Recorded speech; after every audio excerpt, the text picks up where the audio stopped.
Video اچھی لگے تو چینل کو لائک، شیئر اینڈ سبسکرائب کرنا نہ بھولیں۔ کتنی آزادی سے ہم اپنی حدوں میں قید ہیں۔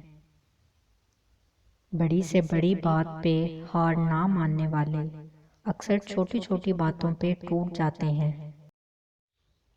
بدی کا موقع ہوتے ہوئے بدی نہ کرنا بہت بڑی نیکی ہے۔ آنسو اس وقت مقدس ہوتے ہیں جب وہ کسی اور کے دکھ اور تکلیف کو محسوس کر کے نکلیں۔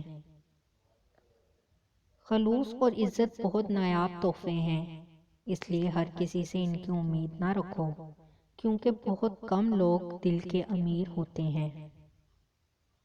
انسان ہمیشہ تکلیف میں ہی سیکھتا ہے، خوشی میں تو پچھلے سبق بھی بھول جاتا ہے۔ جب درد کسی اور کا ہو تب نصیحتیں اچھی دیتے ہیں لوگ۔ آنسو اگر آنکھ سے نکل کر گال پر بہہ جائیں تو مطلب آپ کو تکلیف ہوئی ہے، لیکن آنسو اگر آنکھ سے ہوتے ہوئے حلق میں اٹک جائیں تو یقیناً کہیں اندر کچھ ٹوٹا ہے۔ آدمی کے جھوٹا ہونے کے لیے اتنا ہی کافی ہے کہ وہ ہر سنی سنائی بات پر یقین کر لے۔